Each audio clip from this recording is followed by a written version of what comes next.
Hello guys, कैसे हैं आप सब। आज मैं आपको सुनाने जा रहा हूँ एक ऐसे शख्स की दास्तां जिसने अपनी जिंदगी के 13 साल एक ऐसी अंधेरी कोठरी में बिताए जहाँ से आजादी नामुमकिन थी। धोखा, साजिश और बरसों का इंतजार। लेकिन जब किस्मत ने करवट ली तो जन्म हुआ एक ऐसे बदले का जो इतिहास बन गया।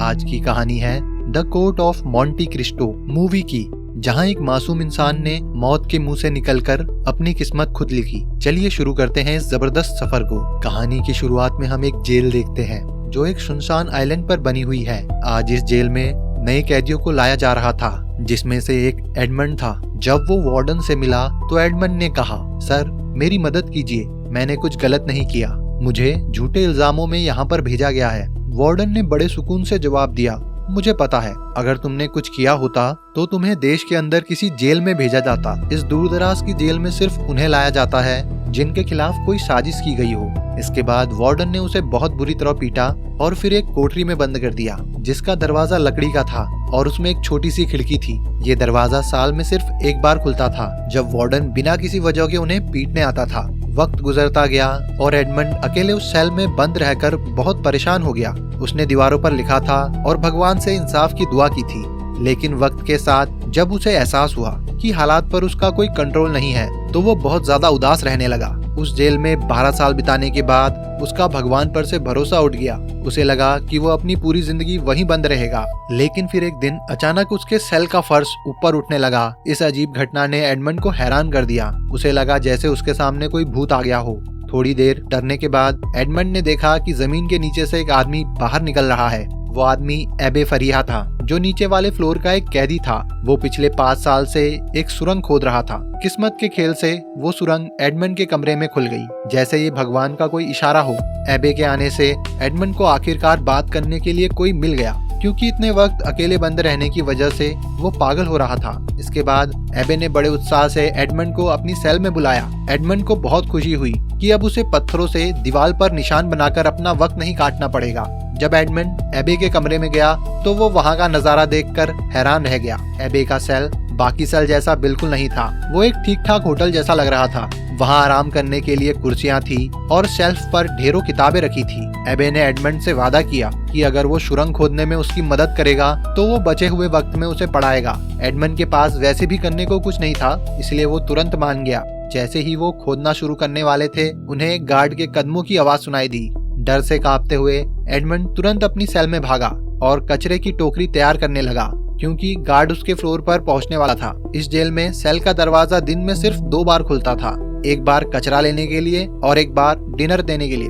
इसके अलावा बाकी पूरा दिन खाली होता था, जिस वजह से उनके पास पकड़े जाने के डर के बिना सुरंग खोदने के लिए काफी वक्त मिल जाता था। इसके बाद एमे ने अपने बालों का एक छोटा गुच्छा काटा। उसने एक पत्थर मारकर चिंगारी पैदा की, बालों को जलाया और फिर एक मोमबत्ती जला ली। फिर किसी तरह दोनों सुरंग में दाखिल हुए और आगे खोदना जारी रखा। नीचे जगह बहुत कम थी, इसलिए खोदना आसान नहीं था। एबे ने अंदाजा लगाया कि अगर वो इसी रफ्तार से काम करते रहे तो बाहर की दुनिया तक पहुंचने में कम से कम 3 साल और लगेंगे।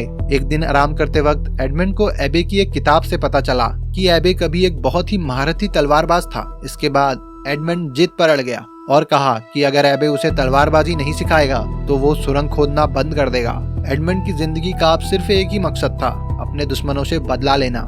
उसकी बात सुनकर एबे मान गया और एडमंड को लड़ने की कला सिखाने के लिए तैयार हो गया। एबे ने समझाना शुरू किया कि रफ्तार ही एक योद्धा की सबसे बड़ी ताकत होती है। उसने कमरे में गिरती हुई पानी की बूंदों की मदद से एडमंड को एक सबक सिखाने का सोचा। गिरती हुई बूंदों के किनारे खड़े होकर उसने अपना हाथ इतनी तेजी से गुजारा कि वो गीला तक नहीं हुआ। उसने कहा, जिस दिन तुम्हारा हाथ इतनी तेज हो जाएगा तुम एक काबिल योद्धा बन जाओगे। इसके बाद एबे वापस खोदने चला गया और एडमंड ने अपनी प्रैक्टिस जारी रखी। कुछ दिनों बाद एबे ने दरवाजे की लकड़ी के फटके तोड़े और एक नकली तलवार बनाई। फिर उसने एडमंड को ढंग से तलवारबाजी सिखानी शुरू की। जब तलवारबाजी की ट्रेनिंग खत्म होती तो एडमंड पढ़ाई पर ध्यान देता। अब उसका पूरा दिन पढ़ने, खोदने और तलवारबाजी की प्रैक्टिस करने में निकल जाता था। कुछ महीनों बाद एडमंड की तलवारबाजी में बहुत सुधार आया। अब एबे ने महसूस करना शुरू किया कि एडमंड उससे भी बेहतर तलवारबाज बन गया है। एक शाम बातचीत के दौरान एडमंड को पता चला कि एबे कभी एक बहुत अमीर खानदान के लिए काम करता था। उसके मालिक ने बहुत बड़ी दौलत कमाई थी और अब नेपोलियन ने एबे को ये जानने के लिए कैद किया था कि वो खजाना कहाँ छुपा है। ये सुनकर एडमंड को बहुत गुस्सा आया, क्योंकि वो भी कभी नेपोलियन का समर्थक रहा था। दोनों को ही धोखेबाजी की वजह से बंद किया गया था। दिन ब दिन उनकी सुरंग उन्हें आजादी के करीब ला रही थी। एक दिन उन्हें सुरंग में पौधों की जड़ें दिखी, जिससे एबे को एहसास हुआ कि वो जमीन की सतह के बहुत करीब है। ये जानकर दोनों बहुत खुश हुए, लेकिन जल्द ही कुछ ऐसा हुआ जिसने उनकी खुशी को गम में बदल दिया। सुरंग अचानक हिलने लगी और एक जोरदार आवाज के साथ बहुत सारे पत्थर और मिट्टी उन पर गिर गए, जिससे एबे नीचे दब गया। घबराकर एडमंड ने तुरंत पत्थर हटाए और एबे को बाहर निकाला। पता चला कि वो गलत दिशा में खोद रहे थे। सुरंग खोदते वक्त उनसे जरूर कोई गलती हुई होगी, क्योंकि ऊपर से खाने का एक डब्बा भी नीचे गिर गया था। एक भारी पत्थर एबे के सीने पर लगने की वजह से वो बुरी तरह जख्मी हो गया था। लंग्स में चोट लगने की वजह से वो किसी भी पल दम तोड़ सकता था। अपनी आखिरी सांसों में एबे ने कमजोरी से एडमंड को बताया कि उसके कमरे में पत्थर के नीचे एक किताब है। उस किताब के नीचे भी कुछ छुपा हुआ था। एडमंड को वही खजाने का नक्शा मिला जिसके लिए एबे को जेल भेजा गया था। उसे देखकर वो दंग रह गया। एबे ने उससे वादा लिया कि वो इस खजाने का इस्तेमाल हमेशा अच्छे कामों के लिए करेगा और बुराई से जितना दूर हो सके रहेगा। एडमंड ने वादा किया और उसके तुरंत बाद एबे की मौत हो गई। एडमंड की आंखों में आंसू थे। उसे लग रहा था कि वो एक बार फिर से अकेला हो गया है। ठीक तभी गार्ड खाना देने आया। एडमंड दीवार के पीछे छुप गया। गार्ड ने आवाज लगाई, लेकिन कोई जवाब नहीं मिला। जब वो अंदर चेक करने आया और उसने एबे की लाश देखी तो वो घबरा गया। वो अपने बड़े अफसरों को खबर देने भागा। एडमंड ने जल्दी से सुरंग का रास्ता बंद किया और अपने सेल में वापस आ गया। कुछ देर बाद गार्ड अपने कुछ साथियों के साथ लौटा और एबे की बॉडी को एक बॉडी बैग में डाल दिया। एडमंड सुरंग में छुपकर उनके जाने का इंतजार कर रहा था। जैसे ही गार्ड गए, एडमंड खामोशी से कमरे में दाखिल हुआ। उसने एबे की लाश को देखा और उसे देखते ही उसके दिमाग में एक आइडिया आया। उसने तुरंत एबे की लाश की जगह खुद को बैग में डाल दिया। थोड़ी देर बाद वार्डन अपने आदमियों के साथ लाश लेने पहुंचा। क्योंकि जेल एक सुनसान आइलैंड पर थी, उन्होंने फैसला किया कि लाश को समंदर में फेंक देना ही बेहतर है। इसी बीच एक गार्ड एडमंड के सेल में खाना लेकर गया, लेकिन बार बार खटखटाने पर भी जब किसी ने जवाब नहीं दिया तो उसे शक हुआ। उसने दरवाजा खोला और अंदर गया, लेकिन एडमंड की जगह उसे वहाँ एबे की लाश मिली। गार्ड चिल्लाया और वार्डन को बुलाया। वार्डन काम जल्दी खत्म करना चाहता था और उस दिन तेज हवाएं चल रही थी। समंदर की लहरें चट्टानों से टकरा रही थी, जिस वजह से कुछ भी सुनना मुश्किल था। जब वार्डन गार्ड की बात सुनने की कोशिश कर रहा था, एडमंड ने अचानक वार्डन की चाबियां चुरा ली। इस झटके से वार्डन एडमंड के साथ समंदर में गिर गया। पानी में गिरते ही एडमंड ने जल्दी से चाबियों का इस्तेमाल करके खुद को आजाद कर लिया। जब वो तैरकर सतह पर आया, उसने पलटकर वार्डन को देखा। बरसों का गुस्सा उसके अंदर उबल रहा था और उसने बेरहमी से वार्डन को समंदर में डुबाकर मार डाला। इसके बाद वो बिना पीछे देखे समंदर में दूर तक तैरता गया। अगली सुबह जब एडमंड की आंखें खुली तो वो एक आइलैंड पर था। उसे नहीं पता था कि वो कैसे बचा या वहाँ कैसे पहुँचा। वो खुद भी समझ नहीं पा रहा था कि वो जिंदा कैसे है, लेकिन वो अभी आजाद नहीं था। लुटेरों का एक ग्रुप वहाँ बैठा हुआ उसे सुकून से देख रहा था। एडमंड को लगा कि वो मारा जाएगा, लेकिन उनके लीडर लुइगी ने उसे एक मौका दिया। उसने कहा कि वो एडमंड को एक शर्त पर जिंदा छोड़ेगा। एडमंड को उनके धोखेबाज दोस्त जैकब से लड़ना होगा, जिसे वो वैसे भी जिंदा दफनाने वाले थे। अगर जैकब जीता तो वो फिर से उनके ग्रुप में शामिल हो सकता है और वो एडमंड को मार देंगे। अगर एडमंड जीता तो वो उसे आजाद कर देंगे। जल्द ही दोनों के बीच लड़ाई शुरू हो गई। जैकब तलवारबाजी में बहुत माहिर था, लेकिन एबे से सीखी हुई एडमंड की तकनीक बहुत ताकतवर थी। कई हमलों के बावजूद जैकब एडमंड को छू तक नहीं सका।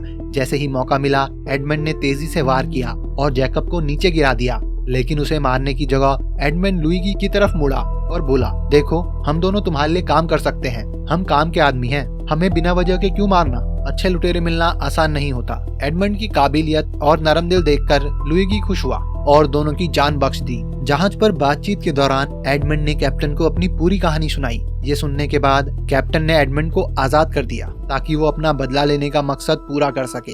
जैकब ने एडमंड से हाथ मिला लिया क्योंकि एडमंड ने उसकी जान बचाई थी। जैकब ने वादा किया कि वो हमेशा उसके लिए वफादार रहेगा। एडमंड ने जैकब को एक नाव का इंतजाम करने को कहा। फिर एडमंड देर रात खामोशी से अपने पुराने मालिक के घर गया, लेकिन सब कुछ बदल चुका था। पुराने मालिक ने उसे पहचाना तक नहीं। उसे पता चला कि एडमंड के जेल जाने के गम में उसके पिता की मौत हो गई। इस खबर से एडमंड को गहरा सदमा लगा, लेकिन सबसे बड़ा बड़ा झटका तब लगा जब उसे पता चला कि उसके पुराने दोस्त मॉन्टेग्वे ने उसे फंसाया था और उसकी मंगेतर मर्सिडीज से शादी कर ली। अगली सुबह एडमंड और जैकब उस आइलैंड के लिए निकल गए जहाँ नक्शा खजाना दिखा रहा था। उन्होंने आइलैंड का कोना कोना छान मारा लेकिन खजाना नहीं मिला।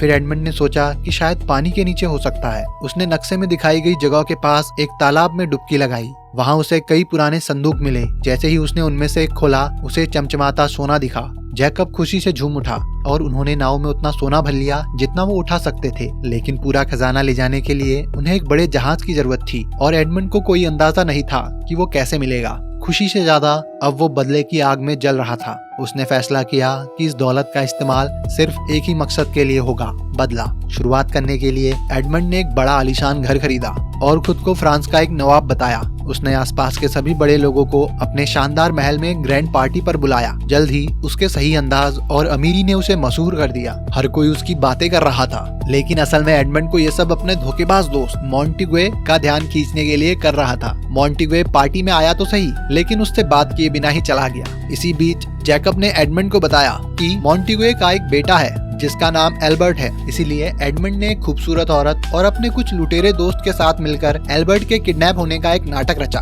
ताकि एडमंड उसके मसीहे के रूप में सामने आ सके। प्लान काम कर गया। एल्बर्ट को लगा कि इस नवाब ने उसकी जान बचाई है। एहसानमंद होकर एल्बर्ट ने एडमंड को अपनी आने वाली बर्थडे पार्टी में बुलाया और आने की दरखास्त की। एडमंड ने थोड़ा हिचकिचाने का नाटक किया, लेकिन आखिरकार मान गया। पार्टी में एल्बर्ट ने अपने पिता मॉन्टेग्वे से एडमंड को मिलवाया। 13 साल बाद वो दोनों आमने सामने खड़े थे, लेकिन मॉन्टेग्वे ने उसे नहीं पहचाना। एडमंड का हुलिया पूरी तरह बदल चुका था। हालांकि जब मर्सिडीज ने उसे देखा तो उसे एक अजीब सा एहसास हुआ। पहले तो वो उसे नहीं पहचान पाई, लेकिन जब एडमंड ने खास तरीके से अपने बालों को छुआ और घुमाया जो सिर्फ वही करता था, तो वो तुरंत समझ गई कि ये कौन है। ये एडमंड की पुरानी आदत थी। एडमंड जानता था कि मॉन्टेग्वे को पैसों की सख्त जरूरत है, इसीलिए उसने उससे झूठ बोला कि उसे एक बहुत बड़ा खजाना मिला है और अगले दिन एक जहाज 100 किलो सोना लेकर आ रहा है। उसने मजिस्ट्रेट विल्फोर्ड से भी लीगल रुकावटों को खत्म करने को कहा ताकि कोई पुलिस की दिक्कत ना हो, लेकिन विल्फोर्ड एक भ्रष्ट मजिस्ट्रेट था जिसका लोकल पुलिस पर पूरा कंट्रोल था। एडमंड की बातें सुनकर उसने मॉन्टेग्वे के साथ मिलकर एक प्लान बनाया। उन्होंने फैसला किया कि एडमंड का खजाना उस तक पहुंचने से पहले ही लूट लेंगे और सारा सोना खुद रख लेंगे। मॉन्टेग्वे ने कहा कि वो किसी ऐसे को जानता है जो उनकी मदद कर सकता है। दरअसल ये तीनों वही लोग थे जिन्होंने सालों पहले एडमंड को फंसाकर जेल भेजा था और अब एडमंड जानबूझकर उन्हें एक साथ लाया था। पार्टी के बाद मर्सिडीज छुपकर एडमंड की गाड़ी में आ गई। रोते हुए उसने बताया कि मॉन्टेग्वे ने उसे झूठ बोला था। उसने कहा था कि एडमंड को फांसी की सजा दी गई है। एडमंड को डर था कि ये सच उसके बदले का पूरा प्लान बिगाड़ सकता है, इसलिए उसने मर्सिडीज को अभी वहाँ से जाने को कहा। फिर हम देखते हैं कि एडमंड का जहाज लूट लिया गया है और ये काम मॉन्टेग्वे के आदमी ने किया था। ये वही आदमी था जो एडमंड को जेल भेजने के लिए जिम्मेदार लोगों में से एक था। एडमंड बदले की आग में जल रहा था। उस आदमी को लगा कि उसने जहाज को बड़ी ही आसानी से लूट लिया है, लेकिन जल्द ही गार्ड्स वहां पहुंच गए और उसे पकड़ लिया। उसने भागने की कोशिश की, लेकिन तभी एडमंड वहां आ गया। उस आदमी ने लड़ने की कोशिश की, लेकिन एडमंड ने उसे मारने से पहले उसके गले में फंदा डाल दिया। एडमंड ने अपनी असली पहचान उसके सामने जाहिर की ताकि उस आदमी को पता चले कि वो क्यों मर रहा है और किस जुर्म की सजा पा रहा है। अब एडमंड का अगला निशाना मजिस्ट्रेट विल्फर्ड था। सालों पहले इस मजिस्ट्रेट ने नेपोलियन के खत के मामले में एडमंड को फंसाया था। हैरानी की बात यह थी कि मजिस्ट्रेट का बाप खुद नेपोलियन का समर्थक था, लेकिन कुर्सी और ताकत की भूख में विल्फर्ड ने अपने ही बाप का कत्ल करवा दिया और उसका इल्जाम एडमंड पर लगा दिया, जिस वजह से उसे जेल हुई। इस बार एडमंड ने बड़ी चालाकी से एक बातचीत के दौरान विल्फर्ड से सब कुछ उगलवा लिया और विल्फर्ड ने सब कुछ मान लिया, ये सोचकर कि एडमंड के पास कोई सबूत नहीं है। लेकिन वो ये नहीं जानता था कि पुलिस पहले से ही कमरे में मौजूद थी और सब कुछ सुन रही थी। उन्होंने विल्फर्ड को मौके पर ही गिरफ्तार कर लिया। इसी बीच मॉन्टेग्वे, जो अब पूरी तरह कंगाल हो चुका था, भागने की तैयारी कर रहा था, लेकिन मर्सिडीज ने उसके साथ जाने से इनकार कर दिया। उसने बताया कि एल्बर्ट उसका नहीं बल्कि एडमंड का बेटा है। जब मॉन्टेग्वे ने मर्सिडीज से शादी की थी तब वो पहले से ही प्रेग्नेंट थी। यही वजह थी कि वो शादी करने के लिए तैयार हुई थी। मॉन्टेग्वे गुस्से में चिल्लाया, लेकिन अब वो कुछ बदल नहीं सकता था। वो भागकर उस किले में गया जहाँ उसने लूटा हुआ सारा खजाना छुपा रखा था, लेकिन जब उसने संदूक खोले तो वो मिट्टी से भरे हुए थे। आखिरी संदूक में उसे सिर्फ एक छोटा सा शतरंज का मोहरा मिला जो उसे एडमंड ने दिया था। ठीक उसी पल एडमंड वहाँ आ गया। मॉन्टेग्वे अब सच जानता था। गुस्से में आकर उसने तलवार से एडमंड पर हमला कर दिया, लेकिन मॉन्टेग्यू उसके सामने कुछ भी नहीं था। एडमंड ने आसानी से उससे तलवार छीन ली और उसे दीवार से सटा दिया। जैसे ही एडमंड आखिरी वार करने वाला था, एल्बर्ट बीच में आ गया और कहा कि वो अपने बाप को ऐसे मरने नहीं देगा। मॉन्टेग्यू ने उस मौके का फायदा उठाया और छुपकर एक गन में गोली और बारूद भर लिया। तभी मर्सिडीज भागती हुई आई और उसने एडमंड को रोका। उसने उसे सच बताया कि एल्बर्ट असल में उसी का बेटा है। एडमंड दंग रह गया। ठीक तभी मॉन्टेग्यू ने एडमंड पर गन तानी, लेकिन जैकब ने चुस्ती दिखाते हुए बिजली की रफ्तार से एक चाकू फेंका। गोली एडमंड को तो नहीं लगी, लेकिन मर्सिडीज के कंधे पर जा लगी। मॉन्टेग्यू ने इस अफरा तफरी का फायदा उठाया और भाग निकला। एडमंड ने उसका पीछा किया। मॉन्टेग्यू अपने घोड़े पर सवार होकर उस पर लपका। एडमंड की तलवार गिर गई और एक पल के लिए लगा कि मॉन्टेग्यू जीत जाएगा, लेकिन आखिरी में एडमंड ने मॉन्टेग्यू को नीचे गिरा दिया और उस पर कातिलाना वार किया। मॉन्टेग्यू की मौके पर ही मौत हो गई। जब उसके बदले की आग आखिरकार ठंडी हुई तो एडमंड अपनी पत्नी और बेटे के साथ वापस उस आइलैंड पर गया जहां उसने अपनी जिंदगी के 13 साल बिताए थे। वहां उसने अपने मास्टर एबे फरिया को याद किया। आखिरी में उसने वो आइलैंड ही खरीद लिया ताकि किसी और को वो दर्द ना सहना पड़े जो उसने सहा था। और कहानी यहीं पर खत्म हो जाती है। अगर आपको वीडियो पसंद आई हो तो वीडियो को हाइप करें, लाइक करें और चैनल को सब्सक्राइब करना ना भूलें। मैं मिलता हूँ आपसे अगली वीडियो में। तब तक के लिए टाटा, बाय बाय।